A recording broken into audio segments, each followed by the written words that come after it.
So, a private South African military firm named in an Amnesty report into the war crimes in Mozambique says it will investigate claims that its members fired indiscriminately at civilians in that region. The report is accusing both government and Al-Shabaab linked insurgents of war crimes against civilians. Joining us now for perspective on this is Jasmine Opperman, who's an analyst at Armed Conflict Location and Event Data Project.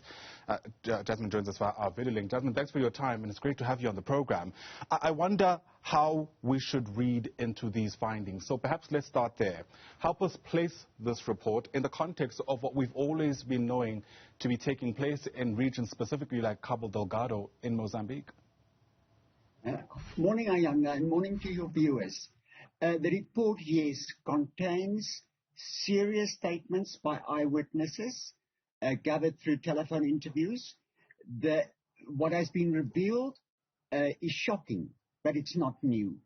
We have known and we have reported frequently on the brutality of the insurgents, of government security forces acting with great coercive actions being taken against civilians, and then the Dike Advisory Group. There was always the question and the concern on how they can make a distinction between civilians and insurgents from choppers. And by moving in and shooting at random, civilians will have inevitably have been killed during these operations. The question with that, though, comes back to South Africa. And I think the South African government now has to stand up and say, but why have they been so silent on DAG, irrespective the Foreign Military Assistance Act and numerous other legislations actually transgressed by the group? Yeah, in fact, there are sentiments now that the international community has actually failed to address this crisis, and that's why it's actually escalated to a full-blown conflict over the past 3 years at least. Is that an accurate reading of the landscape, would you say? That there is greater international awareness, that there are promises from all over for support, but I think we have to take the issue back to the Mozambican government that has been very slow in their responses to the support being offered, that has made it clear that they don't want direct military support, that they can protect their own sovereignty. And the pressure now will mount on the Mozambican government in terms of what is required urgently to address the situation, because it is not getting better.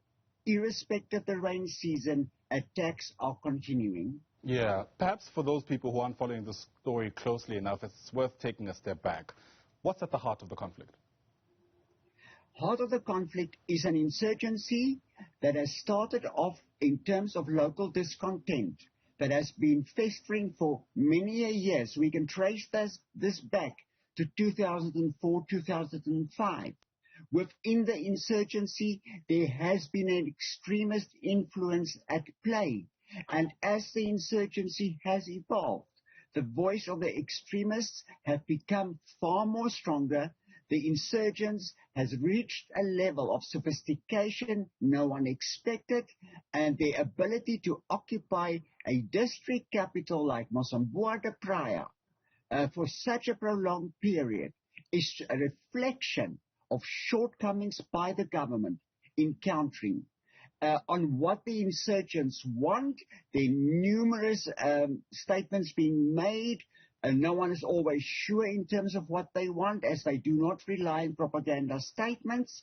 But what is clear and what is disconcerting, Islamic State has realized the opportunity and is exploiting this insurgency, projecting it as an Islamist extremist insurgency. Now, the government in Mozambique, you appealing for it to make, I don't know, some kind of more meaningful intervention. But I mean, it's that very same government that actually hired the Dike Advisory Group, which is also now implicated in these indiscriminate attacks. Does it make sense to continue looking to the Mozambique government for fixing this mess, given how much time has lapsed and how the one intervention they've made so far has actually exacerbated the situation there? The Mozambican government will have to do a major overhaul in terms of its security architecture. Recently, they've announced that the military will take lead now in the countering the insurgency. Remember, we always had the police taking lead as the military simply was not equipped and fit for purpose in fighting the insurgents. I support the government. The military should take lead.